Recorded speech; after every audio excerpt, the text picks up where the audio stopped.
Good evening, everyone. Hi, crypto miners. Hi, Chris. Let's see. I will try and make you talk, Chris. Maybe you have to ask for it first. Hello, Mary. How you doing? There you go. Hi. Can you hear me well? I can hear you. Good. I can hear you too. Perfect. Then we can start right away. People are joining. So welcome, ladies and gentlemen, to Crypto Miners. My name is Mary, and I will be your host today. Also a reminder that anything we talk about in here is for educational purpose only and should not be taken as financial advice. And also you must do your own research. I won't do it for you, but this is a little help, I hope. So today we are going to learn more about the project called Vault Finance. And our guest of honor today is Mr. Chris Esparza, CEO of Vault Finance. A very welcome to you, sir. Yes, thank you for having us. Thank you for coming. We are so excited to hear more about Vault Finance. I've been looking into this a little bit, and yeah, it seems like a complex project, and I'm sure you have been working hard on it, so we'll be happy to hear more about it. So do you have anyone more that I should unmute today, or is it going to be you and me talking? I I, I think it's going to be us. Everybody has just kind of got home from DecentralCon in Miami. We did a crypto convention and all met in person. So Oh, I think nice. it'll just be me. If any of them come in the room, we'll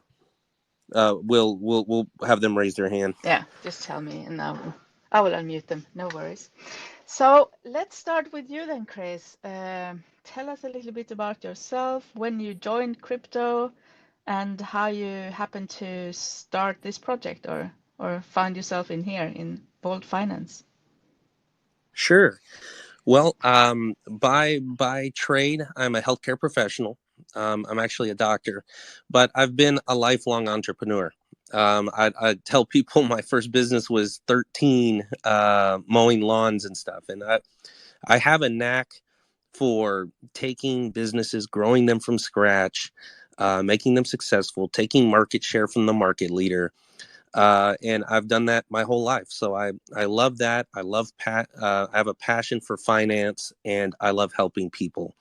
And so I became a doctor. I live here in Texas, in the United States, and as I would trade personally, stocks, stock options, things like that. And as crypto started to turn everyone's head and everybody started taking a closer look, I started to get involved too. And I just eventually just settled into the neighborhood of DeFi. And I love DeFi.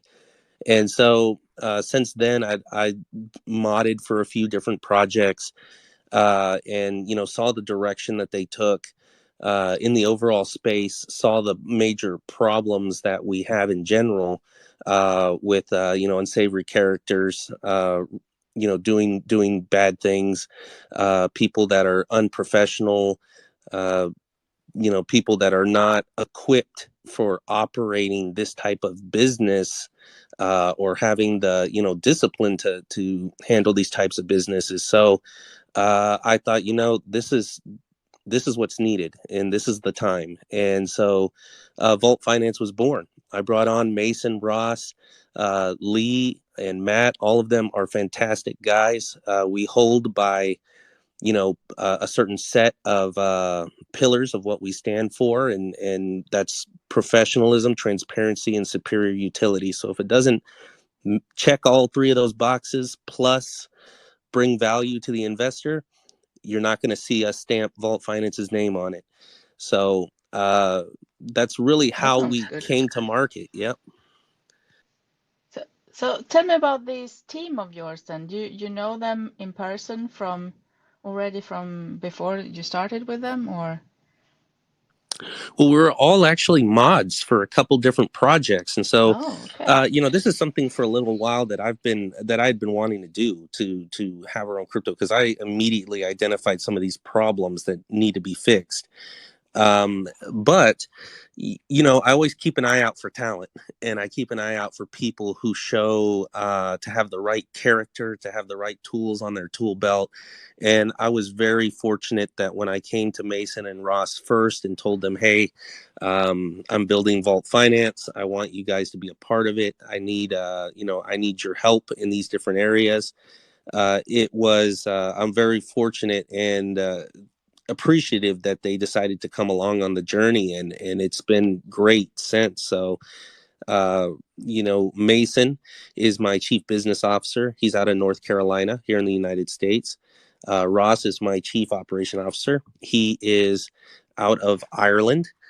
And then you've got Lee, who is out of Canada. He's chief information officer. And then the stud on the team, nobody can touch his stuff, is Matt. He's our chief technology officer. And he's really the one that, where I dream it up, we dream it up, and he turns it into a reality. So that's a very important gift he has of code. So that's pretty much our main whole core team. We have a great set of mods that are fantastic that we've worked alongside them as mods. We know their abilities. We know, how great they are. And so from top to bottom, everyone on our team holds not just the ethical standard, but they are all people of character. And that's very important to me when we're building a company. Sounds like a really good team. Great. All right. So, what if I wanted to know what is Vault Finance? Just with a few sentences. Maybe we met in an elevator or a staircase or something. So, what would you say to me to bring me in? So Vault Finance is a tech solutions company that we bring to cryptocurrency businesses and investors alike. We solve problems in the cryptocurrency space. So that's essentially what we are as Vault Finance. And our first offering is Novation Launchpad and Exchange. That's the first thing that we've come to market with. Great name, also Novation.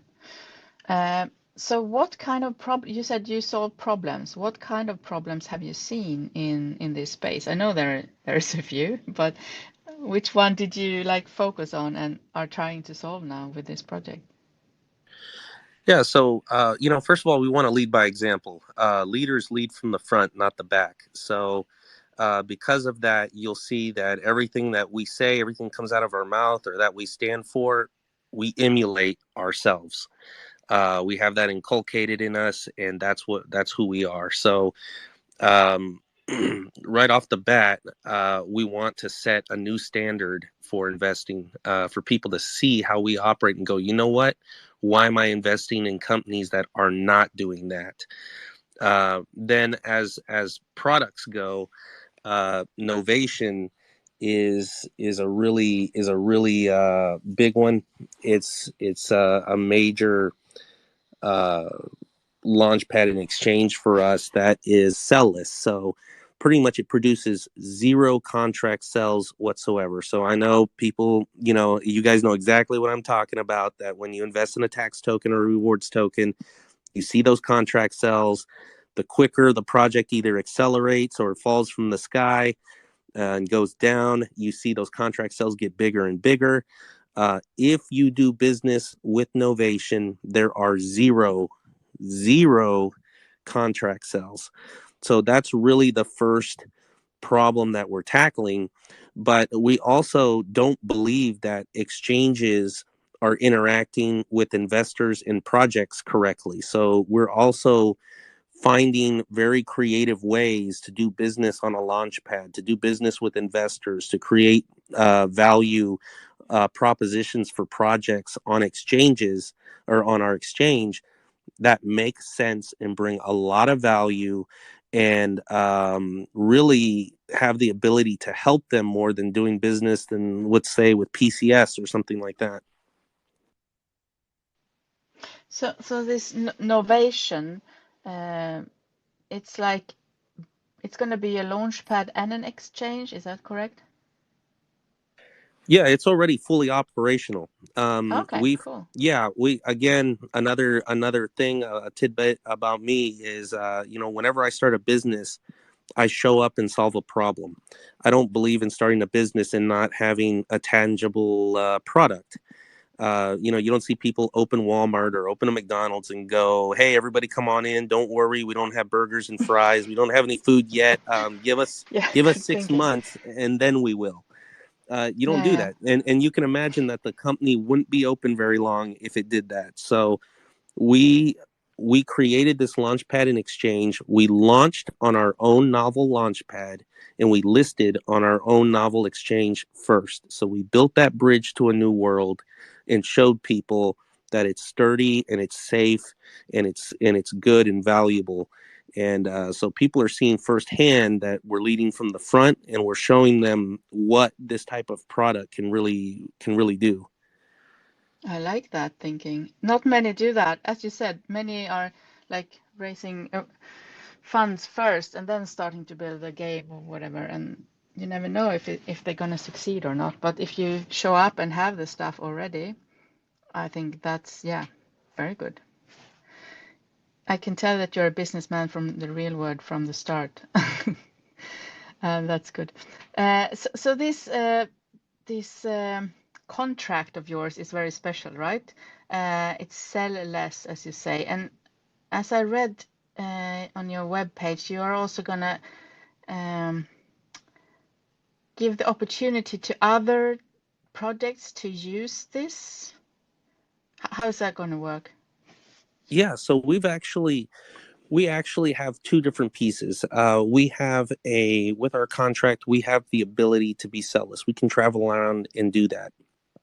That we might not share. We may just carry that around. But we did build sellless, the ability to not have any contract cells whatsoever into Novation's foundation. So um, anyone who uses Novation, or we have swaps that are similar to, let's say, Everrise's swap, except believe me, instead of doing them for $10,000 like they do, we can do them for free for you. Or my CTO doesn't like the word free, but we can do them for, let's say, $500, so much less, and they're so much better that projects can actually, on their website or on their front end or on their DEX, put that and point their router at us. And so, we want to be a source. We don't want to be something that points at a source. And so, it's a great opportunity. We're not greedy. We share with projects, we share with investors to bring value. So, by sharing those transaction fees, or having the opportunity to do that with projects, that creates a new revenue stream that they didn't have in the first place. And essentially, we're helping them recapture those transaction fees back into their ecosystem, which only makes sense. Go to PancakeSwap and ask them if they'll do that for you, and I bet you they won't. So it it's a very nice thing. It's a very important thing, and it's something that investors can really get behind, because if they're buying that project's token as it is, I'm 100% sure that they want to support the project. No matter where they go, they're gonna pay a transaction fee. So why not pay it at a place that helps the project not only not produce contract sales and hurt them, but also can help return that revenue, that value to them, which in turn they will return that value back to the investor. Yeah, that sounds really good. But if I go to myself, I mean, and I'm not a tech person or anything like that. I don't claim to be. But I've now learned PancakeSwap, and I can maneuver it, and I can, if there is a little bug or you have to like change slippage or change something else or a zero at the end for it to go through, I can do that now. But to persuade me to change to another platform instead of that, how would you do that? What is your plan to get these investors who already know everything about where they are to, well, to change to your platform, like the marketing strategy you have for that. Yeah. Yeah. So there's I could write a book on that answer, by the way, but Okay. there's three. I split that question into three parts. Okay. Um, First of all, those of you that are listening, if you want, you can jump to the side and look at what Novation looks like. It's thenovation.com. Thenovation.com, and you can take a look at it. And first of all, you'll see it's visually beautiful right off the bat. And also, it doesn't sound like something weird that when you tell your family and friends, they go, "What? You know, poo coin? What? Pancake swap?" No, this actually sounds like a tech product, and it acts like a tech product too. Agreed. So, yeah, and I know that our market leader is Pancake Swap. That's no secret. So the question for us is, okay, well, how do we show people, how do we get people to adopt it, right? So first of all, usually the path of least resistance is the path of adoption. That's just usually the way it goes. So I know that right off the bat, we have to beat pancake swap in multiple ways. And so how do we come after that market share? How do we come after the market leader? Well, we have to have a superior product. We have to bring superior value. We have to have values ourselves, not be like pancake swap that skims liquidity off of projects. And some of these other factors like Celis, we do the things that they can't do. So as far as ease of use, take a look at it and you'll see that it's very intuitive. It's easy to use. It's fast. There's not hiccups, and it's a great product. We modeled it to where if you are a crypto curious person, and you don't have a ton of experience in this space, you can use that exchange, no problem. If you are somebody who is a veteran, in this space, but you've only used PancakeSwap, this is intuitively easy for you. You look at it and you're like, oh man, everything I need is just right there. And if you are somebody who uses a couple different dexes, you'll have no problem whatsoever using this one. And so it was really important to us to build it that way.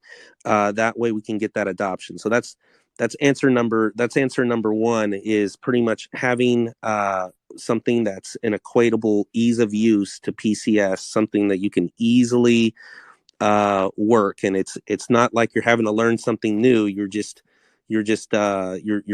seeing it in a great new wrapping paper. Um, so then part two is then how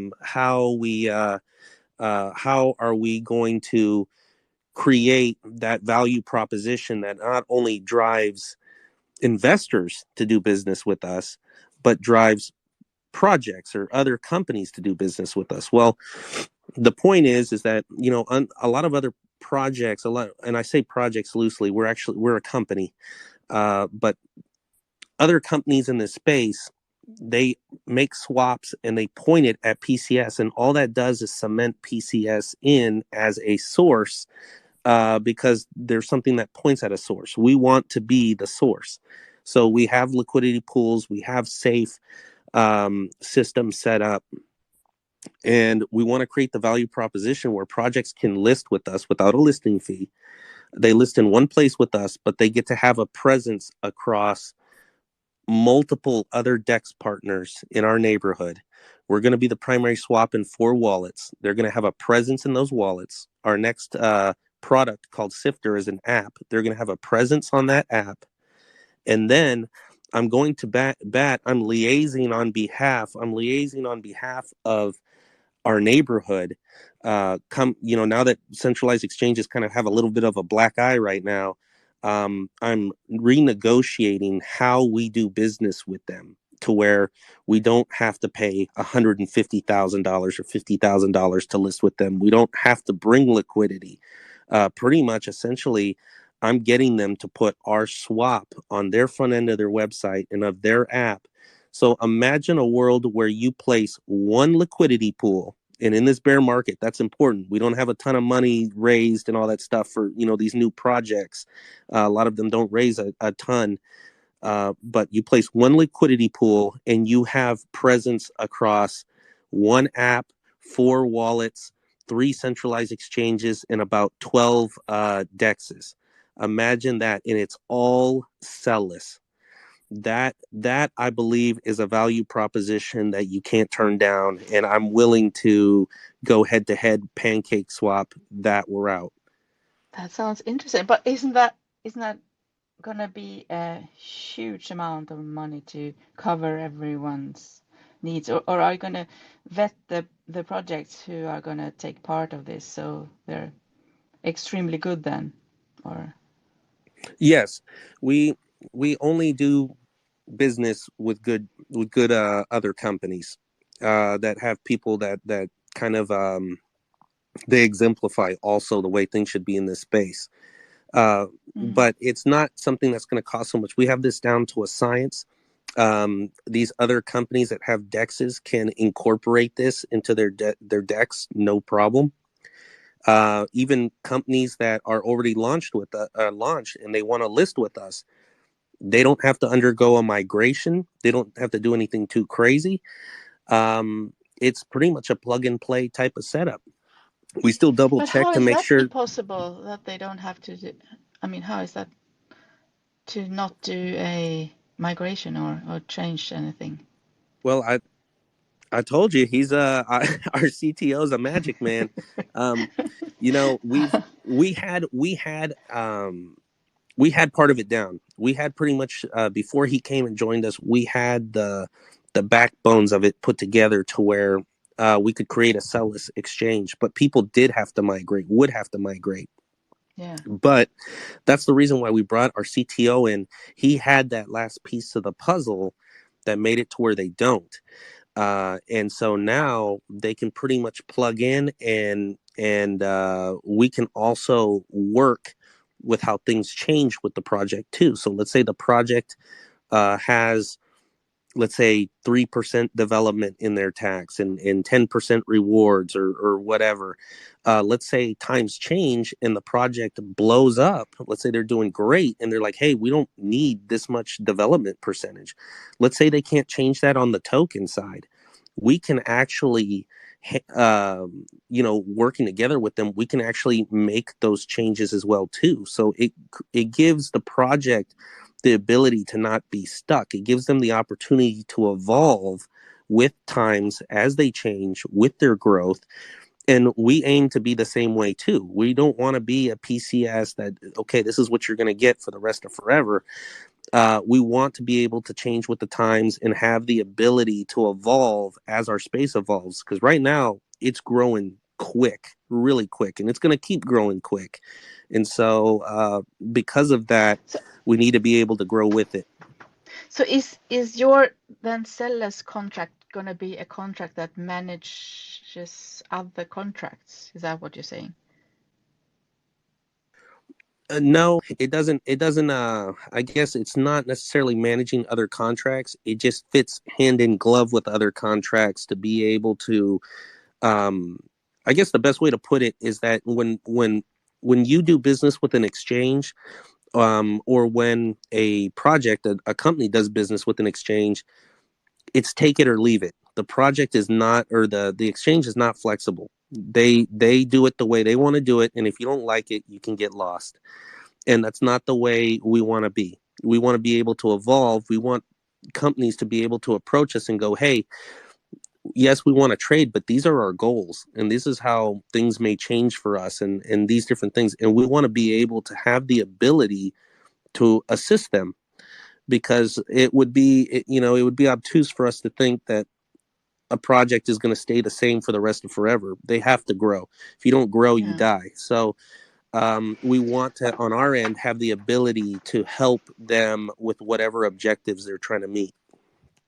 So this is a problem you address now that I have also experienced a lot. I mean, it's a pain when every let's say shit token or like minor tokens that you bought half a year ago, they want to migrate, or even after a week they want to migrate because they realize we need to change something, and then if you don't send your tokens in here or there, you will lose, you will miss out, and this is then going to fix that problem. Is that what you're saying? To a certain extent, it can. I mean, there's some things that just can't be changed. Certain things that are coded for the token that they can't be Okay. changed. So but the point is that we have the flexibility to be able to help and assist in those situations. Like a good example is a project. There was a project that approached us, and they have one of those older style contracts that's similar to Safe Moon and such, where pretty much they reward in their own token. Well, now Mm-hmm. rewarding in your own token is not as much the hot thing to do. People want to see BUSD rewards. People want to see different things like that. That's kind of Yeah. become the default. Well, without a migration, they can't change that at all. But if they were to come and do business with us, we can interact with them. And so when the transactions occur, instead of them going through down the part of their mechanism that takes the BNB and buys and splits off their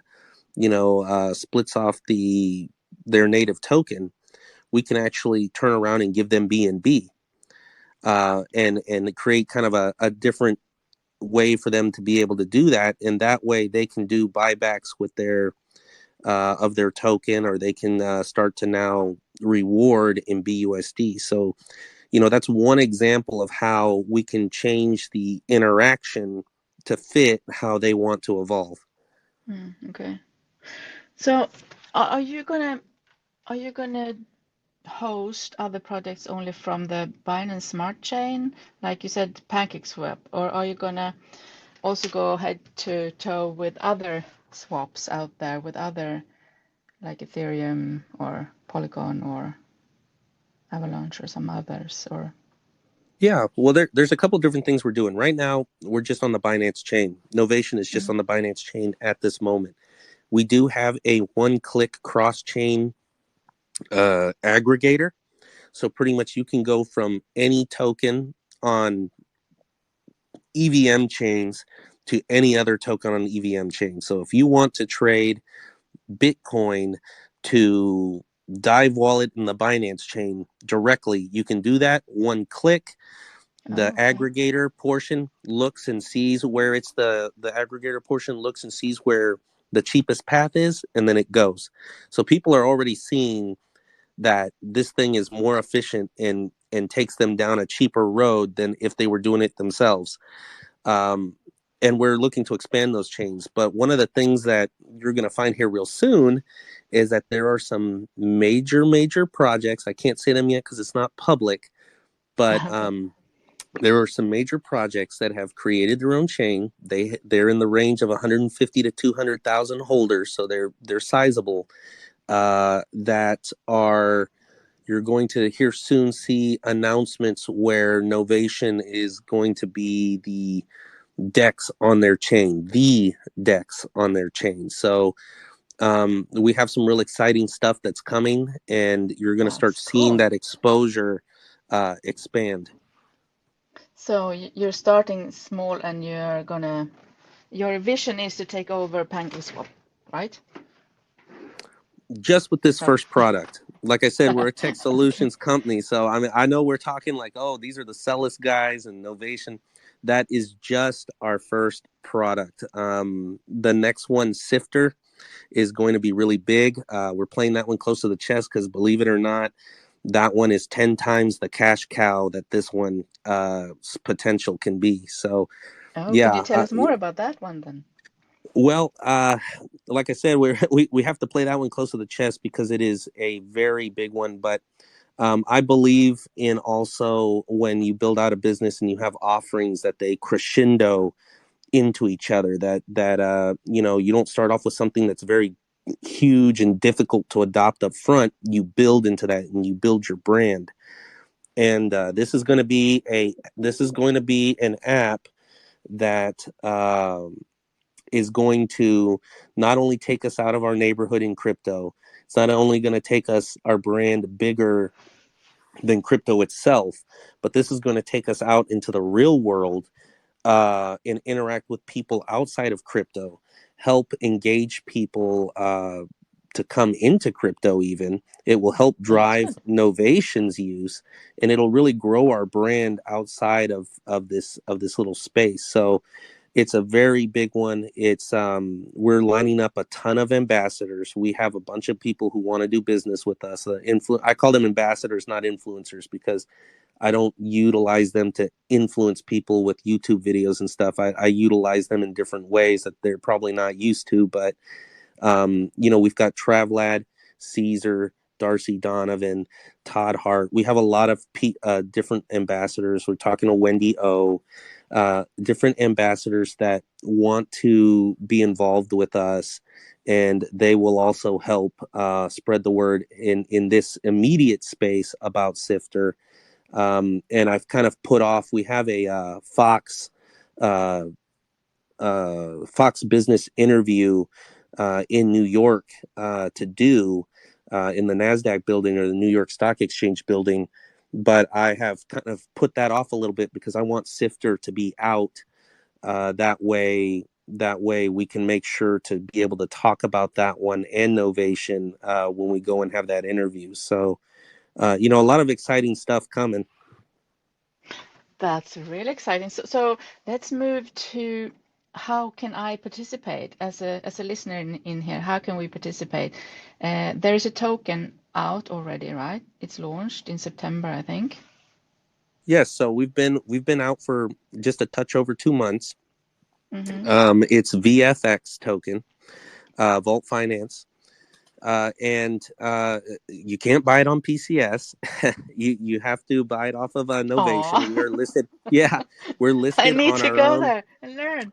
Yeah, but we're listed on the Novation, and we're listed on our own DEX. And this is a great opportunity for you to play around with it and see what you think. When you pull up the exchange, buying BNB to Vault Finance is the default on there, and so it's very easy. Our buy tax right now is 7%, so you want to have your slippage at least 7%, and it's intuitive. If you can work PCS, I'm willing to bet $1,000 that you can work this too. Everything that we're doing, everything we're building has to have ease of use, and I think people who have used it will tell you that it's very nice and that it's easy to use and it's smooth. So can I use it with any wallet from Wallet Connect, or is it only MetaMask or some other wallet, or Euro? Do you have a wallet? We don't have a wallet, but we do have Wallet Connect set up there. So pretty much a ton of wallets you can connect. So pretty much if there's a certain wallet you use, even the SafeMoon wallet, if you use SafePal, I use. I was gonna say that was gonna be the next one. SafePal, MetaMask, Trust Wallet, Gnosis Safe, any of those wallets, Rainbow Wallet, Unicorn Wallet, many of the different wallets are on Wallet Connect. You'll be able to utilize those and do business on Novation. All right, I have to try. So can you, like in PancakeSwap, you can swap almost whichever new token. Can you also swap those with Novation, or how does it work? You choosing some, or? Yeah, so just like how PCS works, if when you pull up the exchange and you look in, let's say there's a couple little tabs right there. There's a sell list tab, there's a cross chain tab, and there's an on chain tab. And so pretty much if it's sell list, if it's listed on our exchange, like it has liquidity with us, which right now is a short list of people, that is you can do business just straight off of there. The cross chain, you just pretty much put in, well, I have this and it's on this chain, and I want this and it's on that chain. You can also do direct things. So I know a lot of people on PCS like to trade BUSD directly into whatever token they want. What a lot of people don't know is that that's actually 2 transactions. They just put both those transactions into one, and they actually tax you pretty hard to do that too. If you take a closer look, if you did both of those transactions by themselves instead of as one transaction, you actually pay less money. But With our cross chain, you can do that. If you want to pay BUSD or USDC directly to buying ETH, an ETH token, you can do that. And then we have one on there that's on chain, and that on chain works exactly like how PCS works. Pretty much, you just we have a couple that are pre-listed on there, some of our partners, but you can take the contract address, put it in the search bar, and it will populate the token, and you can trade it. So right now you can trade any, and I do say any token that is on the Binance chain, and you can trade any on the cross chain section. You can trade any token that is on an EVM chain, which is 6 main chains right now. And very, very soon, as we expand that, those will expand themselves too to all of the tokens. I think right now it's 1,500 different tokens that you can trade on Novation. That's great. Wow, I have to go there and try at least to see what's happening. Not now, but soon. So I have another question that popped up is, you say that you have 10% of the token supply set aside for diamond holding, where people who bought from the start, is that people who bought from the start only, or people who buy now also, that if they don't sell for 30 days after launch, they can get some airdrops in BUSD?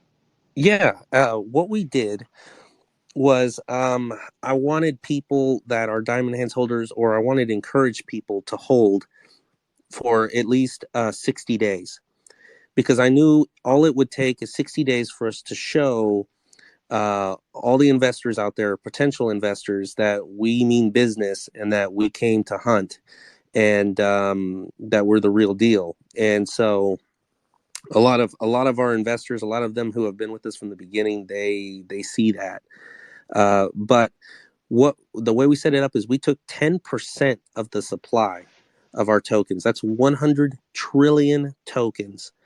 And just about a week ago was the 60-day mark, and people who had, you can buy tokens, but you can't sell. People who had not sold a single token were able to be a part of that airdrop. We airdropped, based on the value of the token, it was almost $500,000 of tokens. And people thought we were crazy for doing that. But the thing is that, again, I was confident we could build something tangible. I was confident that people would see the value we're bringing, and that we are the real deal. And we have not seen a sell-off from that. BNB is going kind of crazy right now, so we're paired with that, so we're kind of moving around kind of funny too at the moment. But the thing is that we did not see that major sell-off, and a lot of the consensus of our investors is that they may want to take a little bit of profit at some point, but they know that they have a feeling that we're gonna be something huge, and so they're actually trying to scrounge up as much vault tokens as they can. But there But is a if I second. didn't jump in or was aware that you were even existing at your launch, am I then not, am I out, or can I still buy now and hold 30 days, or Yeah, only for the the new? way we set it up is we took a snapshot after 1 week of being launched, and they had to hold for 60 days, and then people that were holding, we took another snapshot at 60 days, and all those 100 trillion tokens were accumulating rewards. They were part of the rewards. So there's a ton of BUSD rewards sitting in that wallet. And so people that were holding at 60 days, when we took that snapshot, they are now qualified for those BUSD rewards that happen at 120 days. So if they don't sell in that time frame, they will be able to be a part of that airdrop. So right now, at this moment, if you don't own any or you're looking to get in, you are actually too late. But that's Bummer. that we really, it was really something for the people at the beginning because I wanted them to give us a chance to show them that we're going to come out and that we're going to do some really big things. Okay, so that is too late, but there are others. What other utilities are there for this token? Yeah, so Novation has the exchange. There's a launchpad. The launchpad works differently than a lot of other launchpads you've probably seen. The projects get a ton of value out of it, and we actually take Vault Finance actually keeps none of the revenue that comes from the launchpad. Half of it goes, half of it goes into helping these projects launch and have a successful launch. The other half goes to Launchpad NFT holders. They pretty much all get to split half of the revenue that we get in fees of projects that we're launching. So again, I do that because it gives us a base of real organic investors that are standing at the launchpad looking for projects to invest in. And so it's a win-win for the projects to be able, the money they paid, half of it is going to be used to help them launch. The other half is going to go to investors that are looking to get involved with their launch. And so it really helps build the Novation brand to be a solid place to do business. We just announced not too long ago Novation Pulse, which will be a piece on Novation as well. It'll have its own page, but pretty much we have we're developing a bot that trades futures. And this platform is going to be a great place for you to be able to bring your money and to gain in the range of 1 to 3% compounding daily interest. So and if you guys know numbers, that's a lot. That's a lot of money you can make. And I wanted to do that because Novation is kind of a one-stop shop. Not only can you invest in pre-sales, can you invest in tokens that are currently trading with the exchange, but now you can actually create compounding interest by trading, by using this bot that's trading futures. And I'm actually working with Shieldcoin to create a insurance offering to protect against loss. These bots don't operate at a loss. They've been using these types of things in the stock market for a while now, but that still doesn't mean having a fiduciary duty that you can't, that you're supposed to put safety in place. But projects will be able to bring their marketing wallets. They'll be able to bring their unlocked wallets and actually create income and grow those wallets instead of them just sitting there stagnant. And that insurance will actually help to protect them and and give the investors the safety that they want, and individual investors that bring a lot of money to the platform as well too, because I know there's a couple that want to do that. There's insurance there to protect them just in case. But again, the bot doesn't operate at a loss at all. That's just not the way it's built. But the point is that sometimes people want safety to still be there. So that's where things are going with Novation. And then we have Sifter. Sifter is our next offering that's going to come to market. It's going to be a app. We talked about that one a little bit, and then and then we have two that are going on behind the scenes that people don't know about. Well, I guess one they don't know about that's in collaboration. We're looking to be in collaboration with Surtec on. The other one is in collaboration with Reflecto, and it is a debit card, and it is a next generation debit card that people have not seen. And so I strongly And you're still anticipate. not going to spill the beans, are you? I can't. Believe me, this space is filled with people who want to cut and paste and copycat, and it's Yeah, real okay. important that we have those what we're building with Sifter takes about 4 months to build at least. And so those 4 months are going to be real precious, that once this hits the market, we're going to be able to solidify that market share to where nobody is going to be able to really nobody's going to be able to really compete because we'll have that market. So did you start it already, or is it 4 months from now, you mean? Oh, it's already been started. Sifter is looking to hit in January. Okay, Novation cool. Pulse will probably be January as well. The debit card will probably be February, possibly early March. It just kind of depends, because there's a lot that's going into that debit card. It's not just some crypto debit card. Pretty much it's a card that's going to make you stop using your normal debit cards. It's going to make you stop using the crypto.com card or Coinbase card and all these other guys who are coming out with cards. Unfortunately, you won't want to use those cards either. So it's a pretty big Big deal. words. Yeah. Yep. But it's one of those things that when you see it, you're gonna be like, oh man, I've got to do it. Okay, I love your confidence, and I'm looking forward to know more about this. I want to know now, but okay, I'll wait till January then. But I mean, time flies, and I have so many questions. This is so interesting, and there are lots of people who wants to ask also. And I would I want to ask you, Chris, do you have some extra time for us, or do you have to be somewhere very soon? I do. I make sure I allot a couple of hours because I know we have a big Nice. project, and usually when people hear it, they're really interested in it. So I make sure we have time. I make myself available. Perfect, because I also have some questions from our Twitter audience who is pre-written, and here's one. Due to the FTX saga, how transparent is the Vault Finance currently, and how transparent are you planning to be in the future? Because this information could help in building investor confidence in your project. Yeah, that's a very good question. I Mm-hmm. actually answered this question when I was on stage at DecentralCon. We discussed this.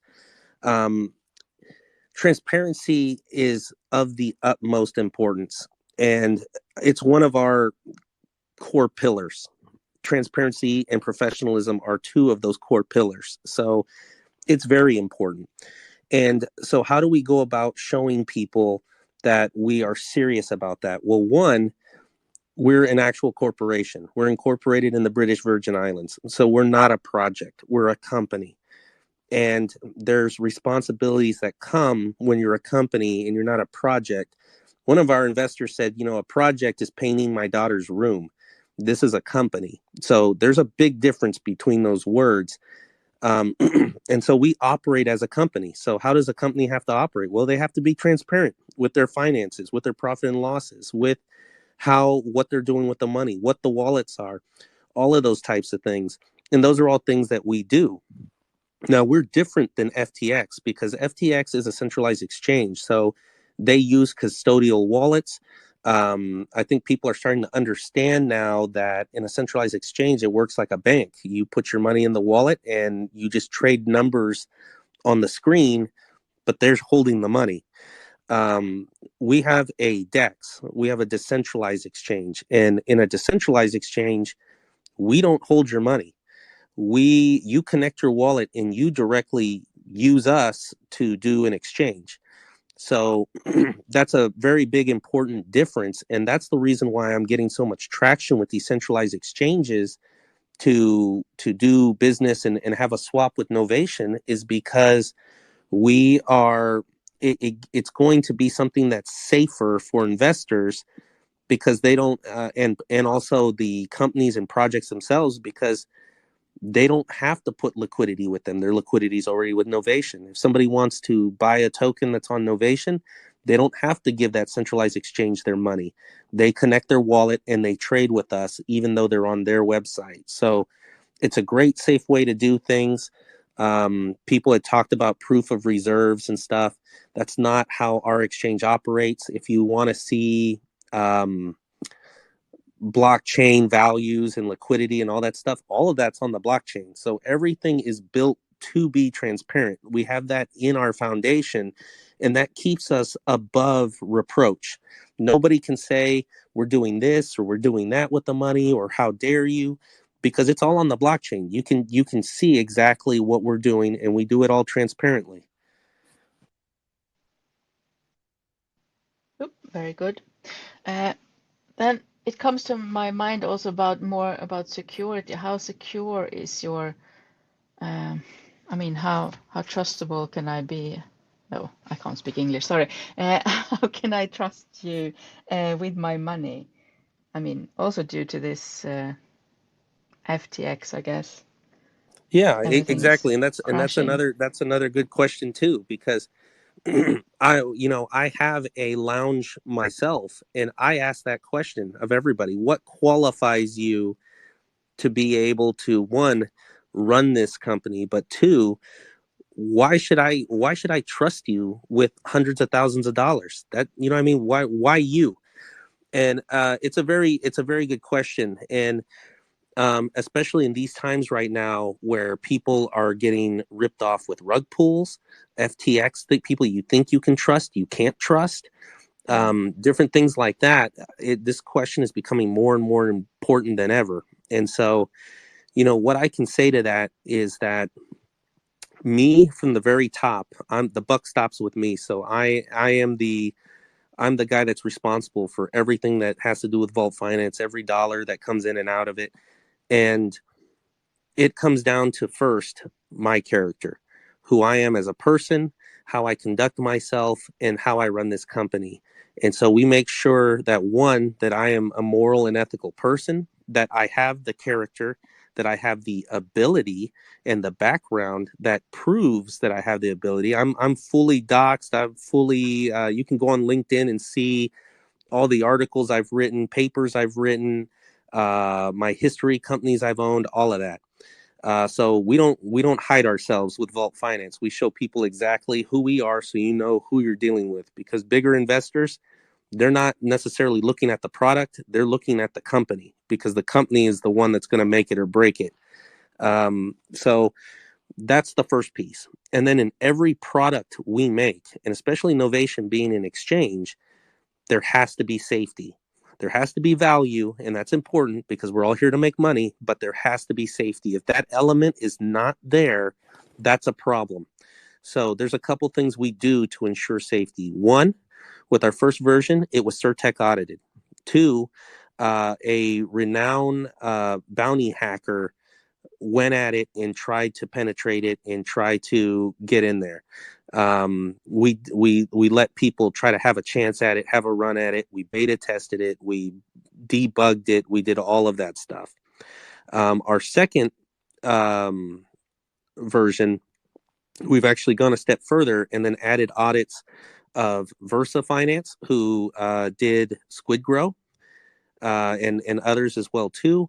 And then we have another company that wants to audit us, as wants to do an audit for us as well. And I said sure. They wanted to do it for free. And in the future, we'll probably do another one with Hacken or something along those lines, because for some reason it seems like the really, really big whales, the guys that are walking around with 500,000 or 1.5 million in Bitcoin in their wallet, they're really turned on to hacking for some reason. So we may do that. That way we can show people across a couple different, flavors of third party audits, that we're good, and we receive 0 marks on our stuff. So it shows that it really is top notch. And you see it on the user side too. When you use our exchange, you see it there too. But those are all things that we do to ensure safety. We use multi-signature wallets. So nobody touches anything without a majority of signatures from our company. So all of these things are layers of protection we put in place to ensure safety. Very good. And yeah, you said hacking. We had actually a hacking here at Crypto Miners. I think it was last week that we hosted them to hear more about what they do, and that was interesting also. So yeah, another question. I don't know if this is a, let's see. I tried connecting my wallet to buy your token, and I realized there are 3 different major types: VFX, TEFI, and VB. Can differentiate or explain how it came to be the project powered by 3 tokens. Do you have Yeah. 3 So different tokens? Yeah, so what you're looking at is the sell list section. Those are a couple projects that are listed liquidity on our exchange. So you'll see on there the Vault Finance token. You'll see on there True DeFi, which our CTO, he's actually CEO of his own company, and he has a token as well. So his token's on there.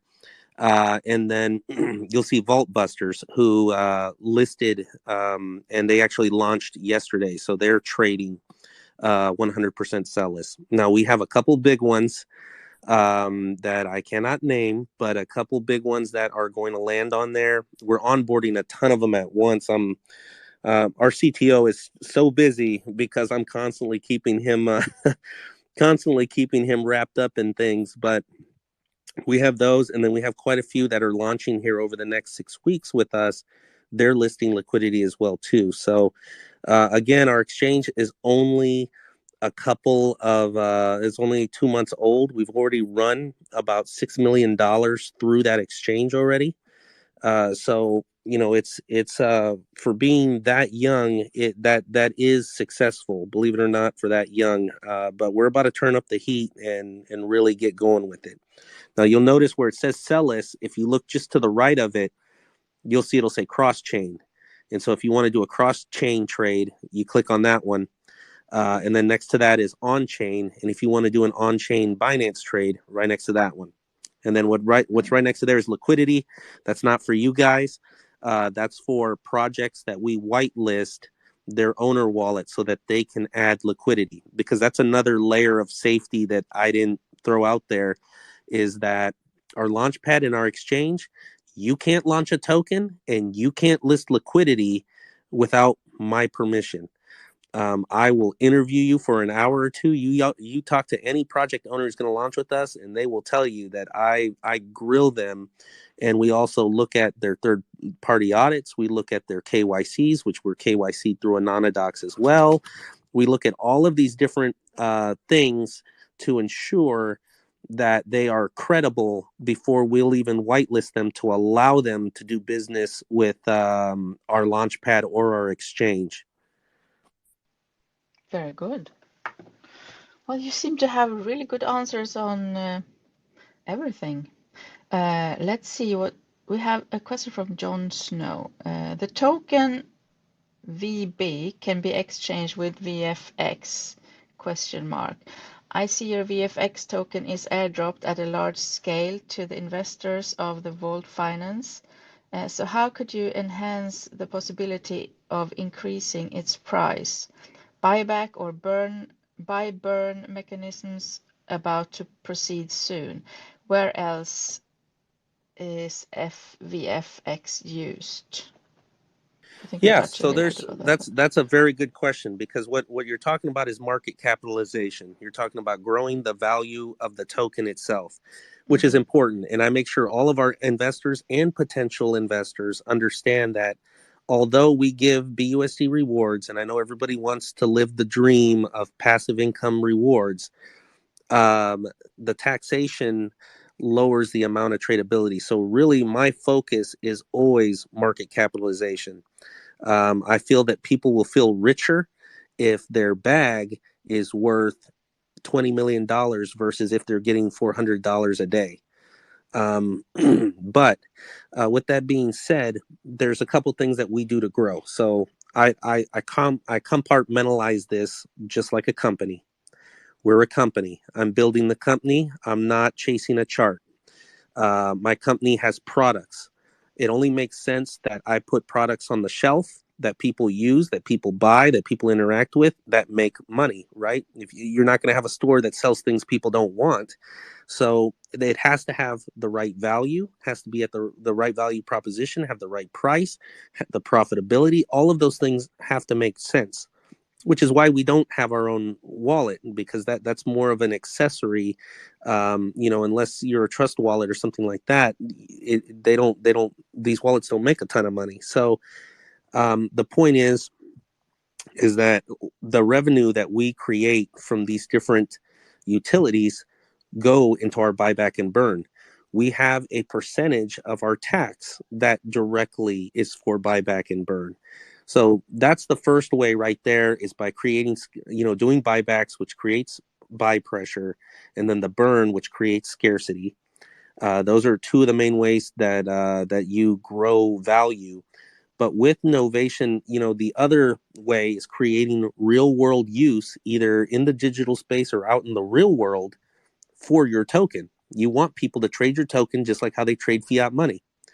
And so we have a couple different ways we're going about that. One, the debit card. So you can actually use the token. You can actually spend the token. You use the exchange to make more token, then you can spend the token. Novation Pulse is going to be a place that will actually pay it out. You'll put it in as BUSD to trade, but when you go to pull it out, you'll pull it out as Vault Finance token, which will create volume. Now, if you want to turn right around and sell that token to get yourself back, Bitcoin or BNB or whatever, you absolutely can. But the sell pressure will never equal the buy pressure. So there's always going to be a net positive buy pressure from that interaction. So, those are different ways that we're looking to create volume, that we're looking to create actual growth of the actual token itself, the actual value of the token. Great. There is one thing that has occurred when I take your contract and put it into PooCoin, I see nothing. And I guess that's why, because you don't interact with PancakeSwap, right? Or is there another cause of that? Exactly. That is the exact reason. If you want to take a look at the contract, you want to take a look at the chart. You can use DEX Screener. You can use DEX Tools. DEX Tools has fully accepted our DEX and all of that. So you can, it'll show that it is Novation Exchange and all that. And we are currently working on CMC in CoinGecko. So once those ones go through with our DEX, you'll be able to see it everywhere. So there'll be no worries with that. But right now, just the ones that directly read the blockchain are the ones that can see the charting for it. Okay, good. I think some people had that question also, so that's good. We have some hands up in here, guys, and I'm going to unmute a couple of you soon. But before that, Chris, do you have something that you think, oh, why didn't she ask me this already? Maybe we can go through it quickly. I know there's a lot, actually. Well, I think you did a pretty good job covering a lot of it. I think the only other thing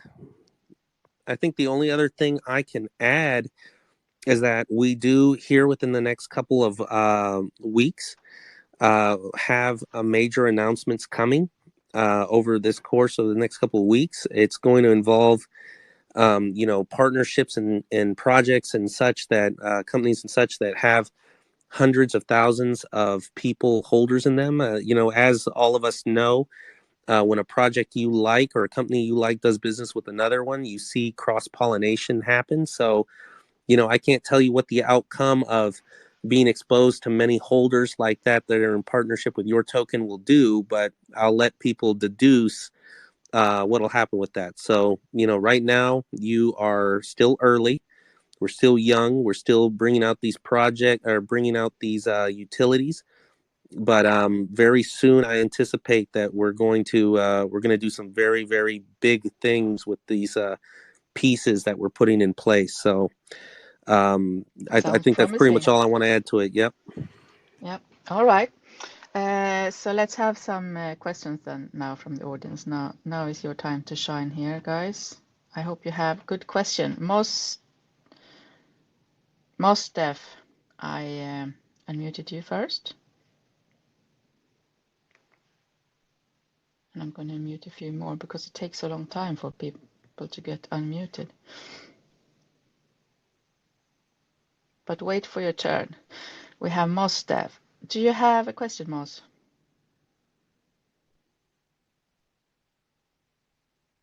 You have to unmute yourself, Moss. All right. Am I audible, please? Yes, there you go. What Yeah. is your question? I don't know what are the plans in for global expansion. Are you just focusing on market at this time, or focus on building and developing, or getting customer and user, or partnership? That's a good question. We're pretty much doing all of it. Um, People are seeing that every day I'm going out and pounding the streets. Um, I'm making sure that we market Vault Finance. We're here today talking about Vault Finance. You know, it's 9 a.m. over here, and you know, I'm taking this opportunity with you guys to expand it. I never turned down an opportunity to talk about Vault Finance, so we've got that. Because of the quality of what we're putting together, because it's innovative, and because we are men of character, we have had the opportunity to be able to bring on many great ambassadors. Like Caesars, for instance, has only been the ambassador of 3 projects. They've only fully endorsed 3 projects. Travlad is somebody who, you know, he doesn't pick bad, you know, he doesn't pick projects that are not trying to do the right thing. But he himself does not fully endorse forever, you know, many projects. And we are on a very short list of 2 projects that he fully is behind. So, you know, this is just in our area that we're putting together ambassadors and stuff, and really they get to be the ones that spread the word in this, you know, in our neighborhood of crypto. But our utilities are growing outside of that, and some of our ambassadors, which I brought on for certain reasons, like Miss Darcy Donovan, you know, she has many contacts in Hollywood, many contacts with big people, many contacts with producers and news and outlets like that. And so she is really instrumental in helping us reach for those higher tier marketing things that aren't billboards or random ads on PooCoin, but actually getting on TV, on business channels, and talking about Vault Finance and what we're doing as a company. So, you know, all of these are different things we're doing. We want to grow our holder base. We want to grow the users using our utility. I believe in value, so you're going to see everything that we do is going to be a high value thing. You're going to be able to make money with doing business with Vault Finance before you even own the token. And then, you know, projects or companies as well, we want to make sure that we do great business with them, and that value proposition is there for them as well too. So it's multi-dimensional. There's many facets to how we're doing this, and it's chess, not checkers. That's one of my favorite sayings to say, because it's all in the strategy. And so we're building out our strategy, and we're at the point now where we're just executing on it. So this is a great time for people that are doing their due diligence to get involved. Great. Uh, Thank you for that question. I Thank you. unmuted. I also unmuted someone else who left, I think. Okay, Matt, you are here. Do you have a question, Hi Matt? there, how are you? I'm good. How Oh, are you? cool, mic's working. Yeah, no, I think you've covered most of what I was going to ask. I just wanted to ask, you've got mention that your sell-less contracts, you're looking with patent attorneys to protect by proxy locking. I just wondered if you could sort of say kind of what that means, what that is, and if you do get it, would that just apply to the US? Wouldn't couldn't someone else theoretically do the same contract if they're based somewhere else in the world?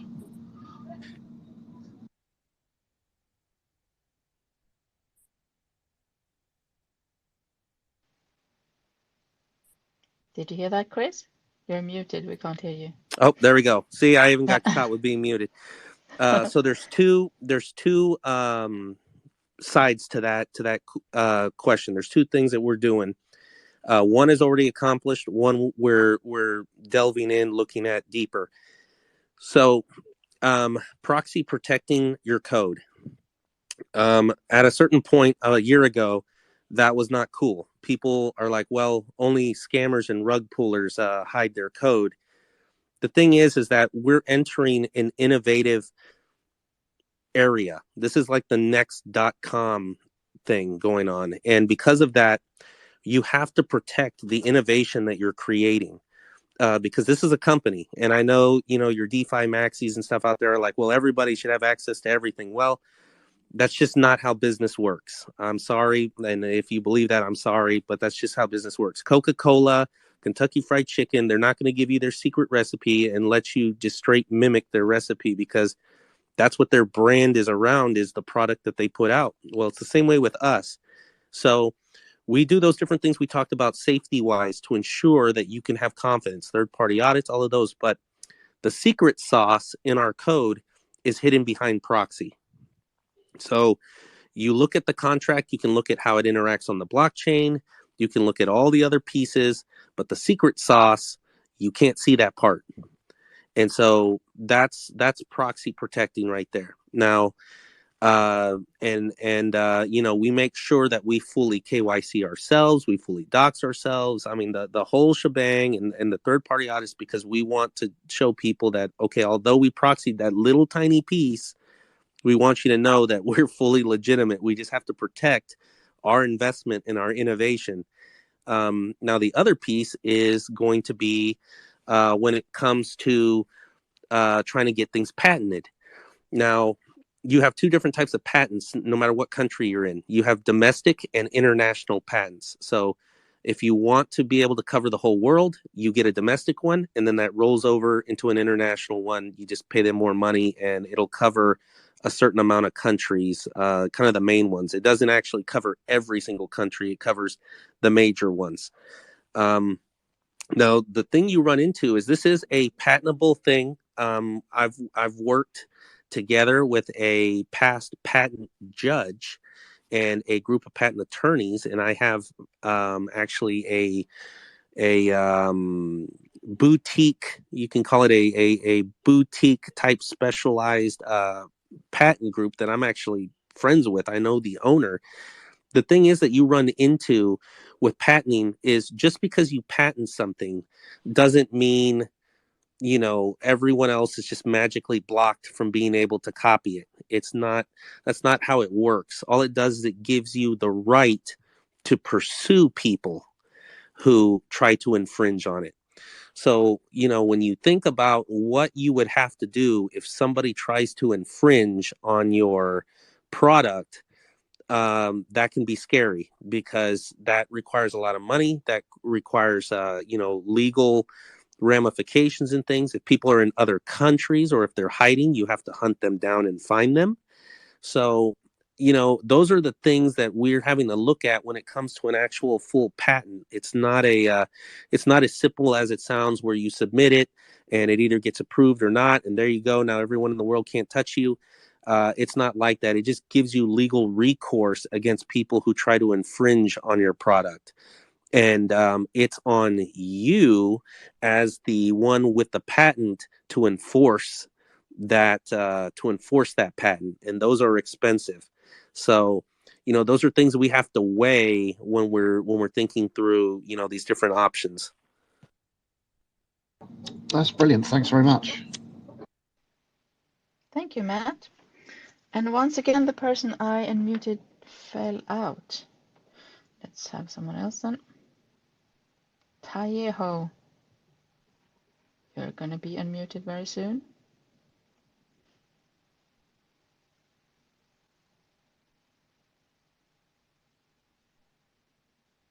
And Rabea.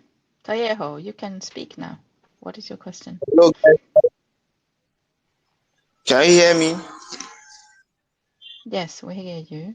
Okay, my question is about hack attacks.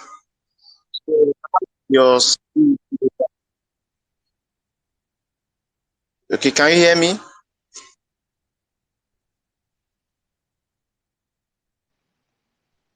Yeah, what did you say about Hackatas? Oh, he disappeared. Did you understand what he meant, Chris? I didn't. He was kind of fading in and out as he was going. Yeah. Okay. Rabea, what is your question? Hello, sir. Can you hear me? Yes. My question is, I saw that many projects were unstable for a short period of time. At first, they start with hard work and good attention. After a few months later, they did not pay attention to his project. Then it ended there. How do you plan to survive in the market? I think we covered that, Rabea, but thank you for your try. Let's have someone else also. Mario.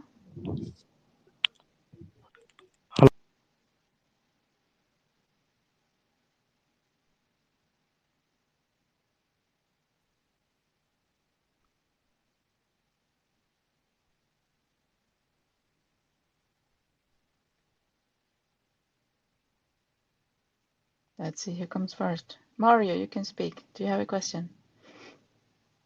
Hello, everyone. Can you hear me? Am I audible? Yes. Okay. So thank you very much for inviting me up to speak. Yeah, my question is, as we all know, yeah, there is still a large audience in the world that has yet to meet the crypto and blockchain industry. So what do you think that will attract new users into crypto spaces, most especially into this Web3? That's my question. Yeah, I talked I talked twice at Decentricon, and this is some of the things that I focused around. There's a couple different good answers to that question. One is that we have to get adoptability in this space. This is home base first. So I need all of you people in this room and all of the crypto people to do business on Novation. That's goal number one for me. Now, goal number two is that I start to expand outside of crypto. I need people who do not do business in crypto to start doing business in crypto. We need to create adoption. And then the overall goal of crypto adoption has to take place as well, too. So how do I accomplish that? Well, that means I've got to have tangible things out in the real world that helps draw people or helps people interact with crypto. And so Sifter is going to do that. People outside of crypto will be able to have their first taste of crypto, their first taste of this area in a very organic way, and get to know Vault Finance at the same time through Sifter. So that it's a very good way of doing that, but we need to get real world use out of it. So then the next piece is, okay, well, how do we create how do we make crypto more adoptable? How do we do that and then put Vault Finance at the front of that mission? Well, one is that through payment systems. Right now, we are in the beginning developments in first world countries that payment systems are going into place with a bunch of different companies. They're starting to allow crypto to be used, and not just Bitcoin, but it's almost like a liquefied directly into fiat,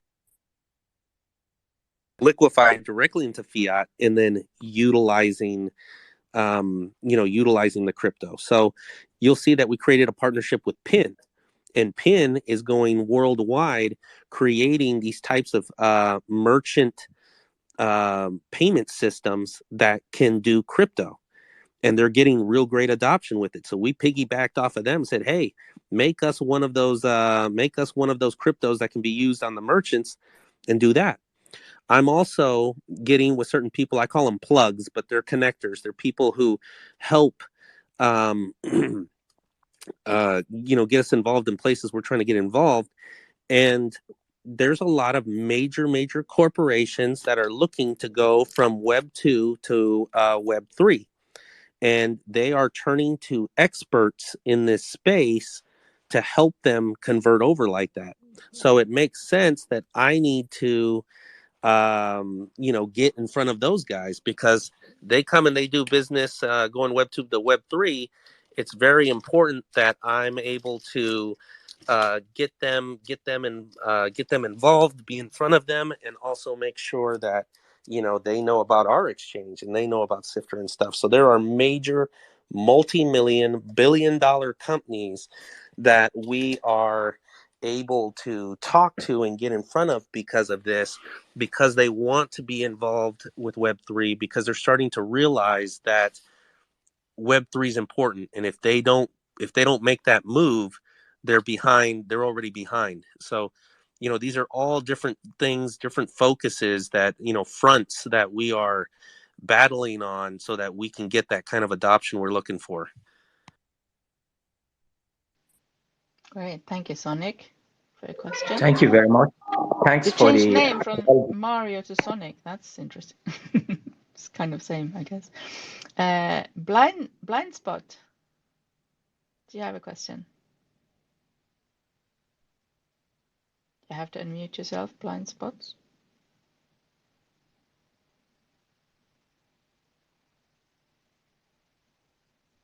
Can you hear us, blind spots? Well, if we are waiting for you a little bit, and I have another question actually, and that is, you say also that the projects use your launchpad, and you might take some of their native tokens then, or the same token that launch as fee, right? Instead of other tokens or BNB or BUSD. And then also you're not going to sell them, you say. You're going to let them buy them back if they want later. How long are you going to wait for them to buy them back? And at what price would you buy them back? If they're gone good, are you going to pay the higher price? Or are they going to pay the higher price? Or if they are going down, are you going to let them pay less? Yeah. So, there's a couple different things that we're doing. If they are, we collect a fee on launches. That's not any different than Pink Sale. Now we are cheaper than them, but we have the opportunity for certain projects that are tax tokens, or they have a reward system. We have the opportunity to take part of that payment in tokens. Now, unlike Pink Sale, where they will turn around and just sell your tokens, we're not looking to sell your tokens. We're looking to get those rewards, and those rewards are income that goes towards the NFT, the Launchpad NFT holders. But we'll hold those tokens. So one, it helps the company that's launching with us. It helps them do better at launch, because we're helping them with part of the value of the fee they paid. We're locking up tokens for them, essentially. So those are tokens that are not being spent by somebody. And then we're giving them the opportunity to do a buyback from us directly after a year. Now that can be negotiable, but we set it at a year as default. It'll be at probably market price of what its value is. We want these projects to do well, and if they don't do well, or if they run into obstacles and have to overcome them, we want to be there for them. Like I said, we want to be a champion for investors and projects. So by doing that, we throw an arm around them and we help them come to market. And then we don't just say, okay, well, have a nice day, goodbye, have a good life. We're there to help them too. So I want to make sure that not just the value of them launching, but going forward, we continue to interact. I mean, obviously, with the way we do things, we're looking for high caliber projects to launch with us. They may not be making exchanges or doing things like that. They may be making play to earn games or something along NFTs or whatever, but they bring value in their own way, and they're trying to be transparent. They're trying to do a good job. And so those people, we want to support that. We want to support good actors in this space, and we want to push away the bad ones. And so, that's part of our process and what we're trying to do. So, when it comes to all of that, those tokens, giving them the opportunity to buy back those tokens is important. It'll happen at market value, and it'll happen off the chart. It makes no sense for me to be like, okay, well, hey, we were holding your tokens. Now it's a year later, I'm going to sell them on the chart. So we'll make that exchange for the project. Now, let's say after a year, the project goes, you know what? We don't have the money to get those tokens back, or we don't want the tokens back. then we will turn around and do an even disbursement of those tokens airdropped to the Launchpad NFT holders. So they'll get to become holders of it. We're not looking to profit off of the Launchpad. The Launchpad we have is for the projects to do well launching off of, and for people who support Novation and have a Launchpad NFT to be able to profit from. That's where the value's at on both of those. Okay. So tell me more about the Launchpad NFTs. We haven't touched on that. Yeah, so we have Launchpad NFTs. They are a subscription-based NFT. Pretty much you can pay quarterly and get a 3-month membership. You can pay annually, 12-month, and then there's lifetime ones. It's just a one-time fee. Now, How projects much that are launch they, with the fees? it's what is it? It's 2 BNB. The yearly one is 6 BNB, and then the lifetime one is 18 BNB. And but you get half of it minus tax rebated back to you in Vault Finance tokens. So yeah, so you end up getting a rebate, and then pretty much based on projects that we're launching and things like that is how much you get. You get back as passive income BUSD from the Launchpad itself. So there's tremendous value in it. Like I said, everything that we do is to create value for the investors and for the projects and stuff. So these Launchpad NFTs are a great way to do that. And the benefit Vault Finance gets out of it is, you get to help do buys on the chart because half of it is rebated back to you in Vault Finance tokens. So that will count as positive pressure on the chart. But also, it helps me create a group of authentic investors that are looking at these projects to invest in them. And that's important to me. I want these projects to know that they can show up and that they're going to show up in front of a good group of people who are looking for quality projects to invest in. And so they actually bring me some whitelist spots. And if you have a lifetime NFT, you are automatically get a whitelist spot. So you have a lifetime supply of whitelist spots. If you want them, if you don't want it, then I ask that they return it back to me so I can give it to someone who does want it. But can you give it to someone else if you want, as an NFT holder? Yeah, or you can do that. I'm perfectly fine with that. The point is that the lifetime ones have priority of getting whitelist spots for those that launch in our Launchpad, and then if there's extra ones, then the community of NFT holders get that as well too. So if you now maybe you're not sure or don't have the funds to buy like a lifetime, you buy for 1 year, you said, for 2 BNB? The quarterly one, so for 3 months, is 2 BNB. You'll get 1 BNB's worth rebated back to you. The yearly one is 6.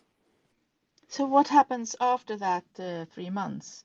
If you don't, can you like just stop pay and then someone takes the NFT from you, or is it then worthless the NFT, but still in your wallet, or how does it work?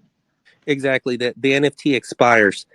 So what we're doing right now is we're creating a DApp. We're creating a dashboard where you can take a look and see your NFT when it expires, how many rewards have been paid out to you, how many are pending. You can claim the rewards, all of the information that you need for that.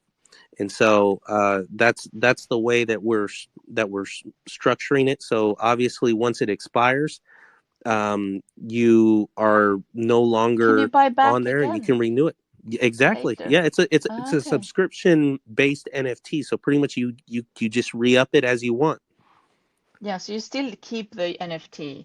And is there a limited amount of these NFTs, or can anyone buy them?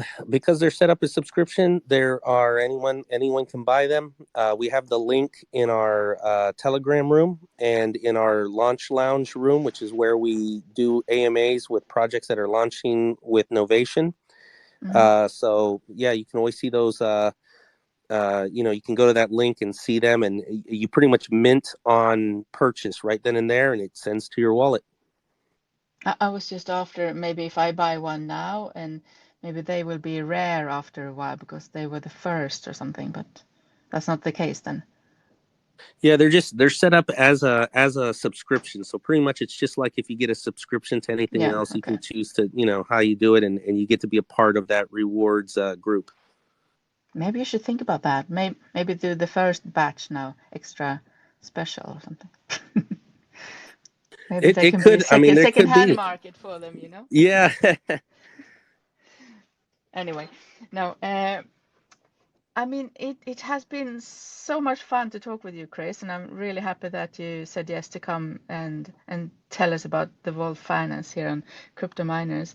I have two more questions, and one is, we touched on it already, but if you could dream a little bit more with us now and say, where do you see yourself in 5 years, the Vault Finance? What's the vision? I see Vault Finance being a major machine. I mean, what I'm about to say is not financial advice, and it shouldn't, you have to do your own due diligence and handle your own business and make your own decisions. Everyone here is professional investors, but I have a goal board, and I hit the things that are on my goal board. And my very next goal with these utilities is I want us to go, right now we're at a 3-point-something million market cap. We flared up to about 8. We're consolidating, and we're about to start the next leg up. I want us to be north of 10 by the end of the year. And that's my goal. And by the end of 2023, I want us to consistently be around 100 million. I think with the utilities we have already, we can do that. I think with the strategies that I've kind of laid out to you guys and told you guys how we're doing, I think a lot of people can see how those are adoptable methods, and that those are, chess moves on a board. And ultimately, I want to be a $1 billion company. So in 5 years, in less than that, I'm an ambitious guy too. So I want us to consistently be a major company like that. And I want to change the way that investors view this space, not just ones that are on the outside looking to get in, but ones that are on the inside that go, you know what, I could get into this random token, but why? Where's the value? Where's the transparency? Where are all of these things that are important? And that's the mentality I want investors to see and to really hang their hat on us with. Nice, very nice.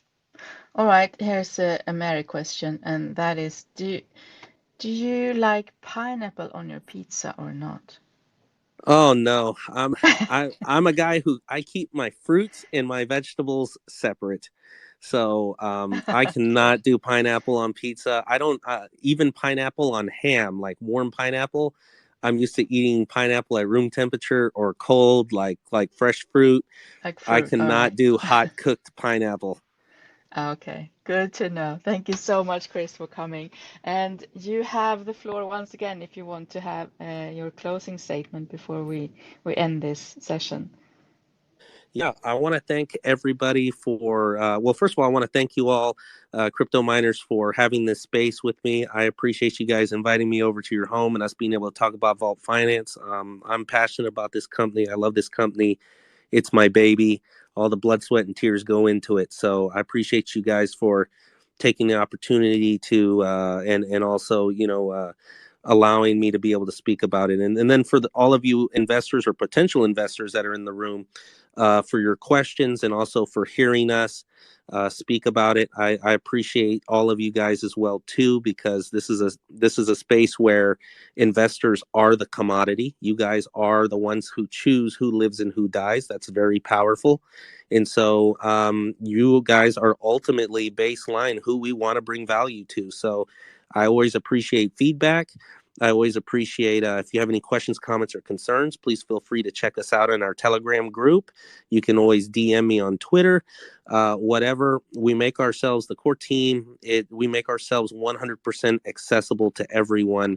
That way we can make sure that questions are answered and things like that. So I appreciate the time, guys. And it's always it's always humbling, and I'm always grateful for the opportunities to be able to talk about the companies that we work hard on, and to have people ask such quality questions. Thank you so much, Chris. I hope to see you again over here, maybe when this next big thing comes out, or a little bit after, so you can talk about it this time because it's really interesting. So, what is it called again? It's called Sifter. Cipher. Okay, Cipher. Yeah, let's talk about Cipher next time, Chris. And to everyone who didn't get to ask your question, please head over to there. I think maybe Telegram is the best way to get your questions answered by your team, Yep. Chris. Is that true? Yep. Yeah. Telegram. It's the Vault Finance is our Telegram. Just like how our name is here in Twitter, it's the same in Telegram. Okay, good. And the web page, can you mention that also? Yep. Our website is thevaultfinance.com. On there is also, we're actually also working on a new final iteration of our website that is super high tech. The guys who did the front end of Novation are building our website, and it's really cool. I go on the Figmas and just look at it because they're awesome. But Nice. I'm really excited for people to see it, because I think it's going to blow people's minds. These When guys is are it just coming out? they're working on it. I'm actually following up with them today. It'll 100% be by the end of the year. But I think they're going to have this thing ready, and we're going to be live with it probably within 2 weeks. Great. All right, so we are looking forward to see more from you, Chris, and your project, the Vault Finance. And thank you so much, everyone, for coming and listening to this crypto space here at Crypto Miners. And I hope you come to our next one, whenever that will be. So have a good one, guys, wherever you are. Good morning, good night, or good afternoon. And thank you, Chris, for coming. It was a pleasure. Thank you, guys. Bye-bye.